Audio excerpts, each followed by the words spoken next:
Shackles and bloodstained ankles. The soles of her little feet are horrifically candid, branded in anguish. The scars wrap her body, and the bruises fade in the lines of her protruding rib cage. Her skin is unknown to human touch, unwanted by the very mother who granted her this unfortunate life. The loneliness cuts like a knife. Malnourishment, disease, dehydration. These are all situations which are inevitable for this girl who is God's little miracle. Her tears, which at one point were rampant, have dissipated into quiet whimpers, shivers, only flickers of life left in a body too small for her age. Her image is unsettling to anyone's ear. They want her to disappear, adhere into the conscious state of mind stratosphere. Her hunger was yesterday's front page, yesterday's outrage, back page. But today, she is back page. So that was a little bit of a gloomy slam poem to start off, but that reality was what I experienced when I volunteered in Romania 2 years ago at a children's hospital. So for those of you who don't know, and I'm surprised at how many people don't know where Romania is, it's in Eastern Europe, and they're now a representative democracy, but up until 1989, they were a communist government. And their leader, Nicolae Ceausescu, he banned and criminalized abortion and contraception in order to create what he wanted was a prosperous country who gave him lots of revenue. Now, this, as you can imagine, created lots of problems. People were forced to have at least 4 children, if not more.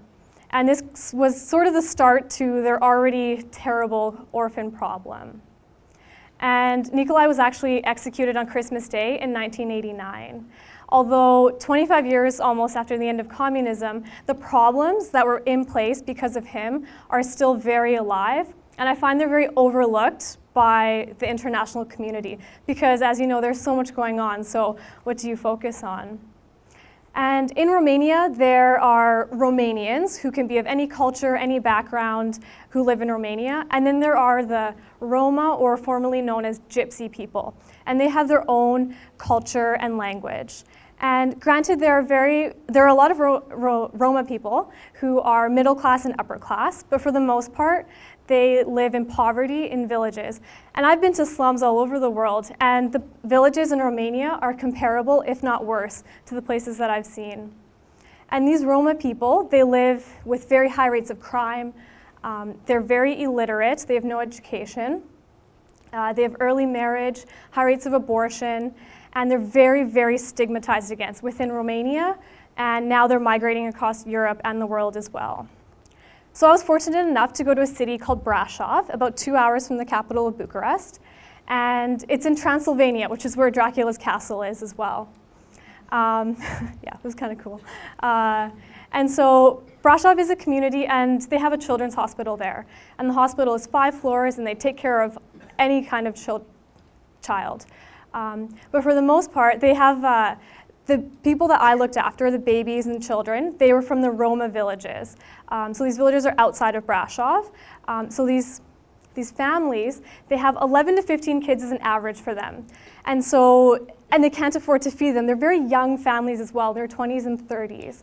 So you can imagine with no jobs in these villages, how can they feed their families and give them a prosperous life? So they either put these kids in the street, just sort of leave them somewhere, or they'll bring them to the hospital. And the hospital can't say no to any child, whether they're coming in for treatment or just to be abandoned.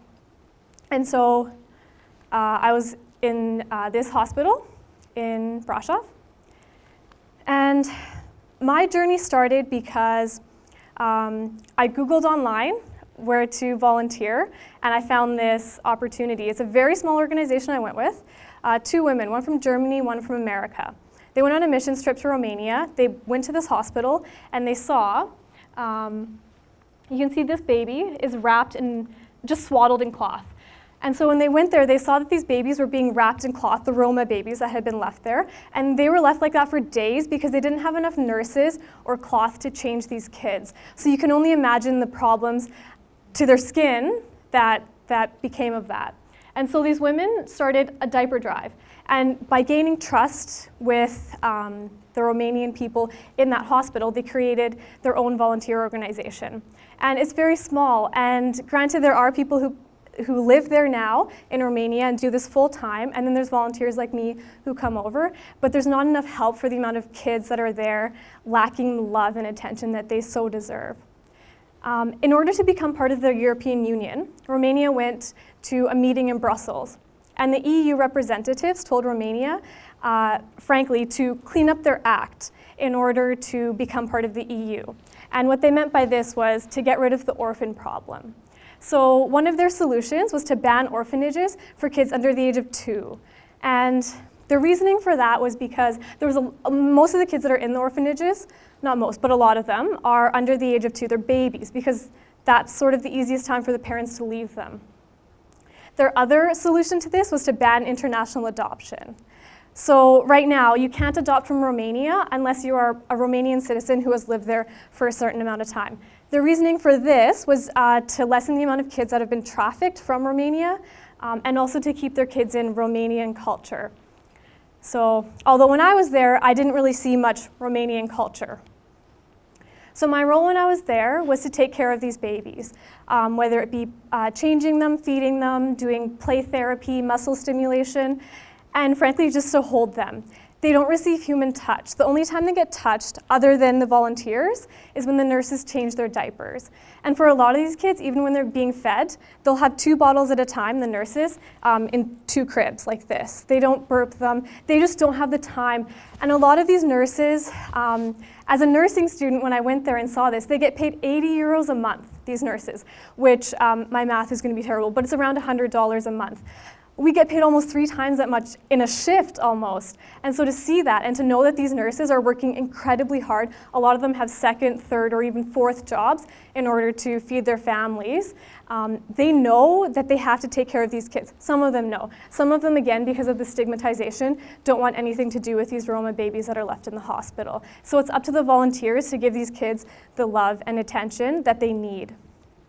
So normal human development. The first 5 years of life are absolutely crucial. They say that if you get the normal love and attention in the first 5 years, and if you don't get anything after that, you'll still be a relatively functioning human being later on in life. But if you miss out in that time period, it is either impossible or very, very hard to become a functioning member of society. And so these kids, a lot of them were left in the hospital. Again, they're left because they don't have anywhere else to go. Their parents are abandoning them. A lot of them have parents, and that's the problem. They have parents in the villages. Some parents come back and visit, but even when the parents come back and visit, you can see the stares from the hospital employees when they come in. They're very distinct with their dresses. And again, these kids, they'll be sitting there. I saw a lot when I was there. Their cribs are almost like prison, like cages and metal cages that they're in. And a lot of these kids are there for so long, lying on their backs for so long, that the back of their heads get bald and flat because they haven't been picked up or moved around. And now, John Bowlby, who was a British clinician in the 70s, 80s, and 90s, he was famous for his research on attachment and human development. He created his attachment theory. And he believed that humans are predisposed to come into this world and they crave human attachment, physical closeness to a caregiver, whether that be your mom, your dad, or any other caregiver that is willing to give you that love. And so he proposed that these babies, that's the reason why they do all of they suckle, they cry, they start to smile, and it's because of this love and physical closeness.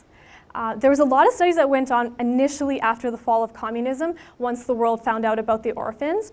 And Harvard did one such study of 136 orphans. It was 12 years long they did this study.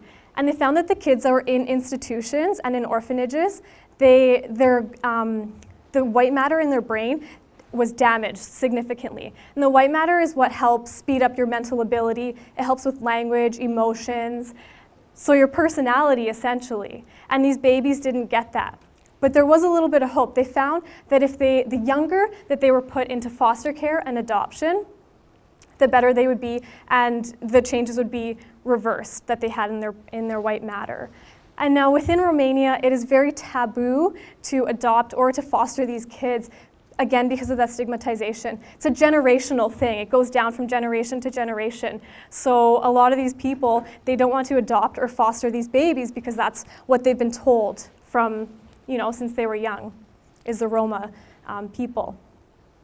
And so again, when I was there, I only saw 2 meals when I was there for these kids, other than the milk that they got. Even if they had teeth, they would prefer giving them bottles of milk. But for some of the older children, there was either mashed potatoes or like this soggy rice pudding with little carrot pellets in it. That was it. So these kids don't even get a chance to develop their chewing. And something very disturbing is they either cry a lot, or they quickly learn that crying gets them nowhere, so they stop crying at all. For anything. So they'll get poked by needles, anything will happen, and they're emotionless because they've learned. I saw babies at 8 months old, 10 months old, a year old, who couldn't cry, who didn't cry, and who had this emotionless expression on their face. And that's very disturbing to see and to feel when you're there. Their development is severely flawed. The rates of mental illness in Romania are sky high, but there's not enough resources and programs in place to help remedy that situation. So these kids, their one form of stimulation is to rock back and forth. And I don't know if you've seen videos of orphans in Eastern Europe, but they'll be sitting in their crib rocking.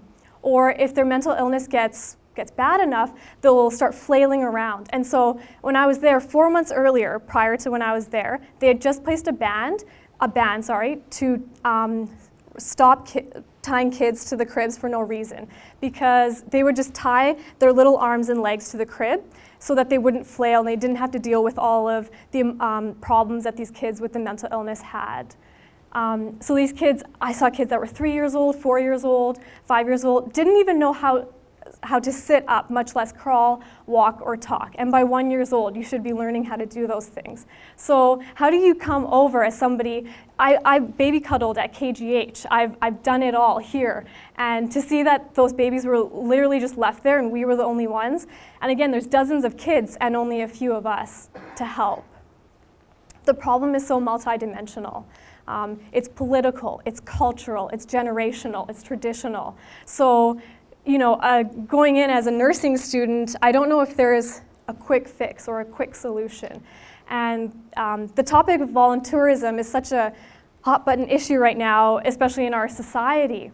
And when I was searching for programs and looking at places to volunteer, that was one thing that I always sort of had to keep in mind was the volunteerism problems that can come from going somewhere. And the reason I picked Romania was because, well, the people there, a lot of the people there, they don't want anything to do with these Roma babies, even though they're the innocent little sweethearts that haven't done anything and who are getting these negative things just because of their family's situation. And another problem is the ban of international adoption as well. How can these kids get out of these situations? And the government is still so corrupt. It's so corrupt. It's not a communist government, but at times it feels like it still is. And a lot of people have asked, well, did what you do even make a difference when you were there? You were only there for that amount of time. And that has been something that I've had to sort of deal with. And I totally disagree. I think that what I did definitely made a difference. This little guy in the picture, this was my very first day there. He weighed about as much as a laptop, if you can imagine, and he was 2 years old in this picture. His little eyes still haunt me to this day. All he did was cling on, but he was as hard as a brick. And until you felt that, I don't know how else to describe it. It was as hard as a brick. I don't know when the last time he had been touched was.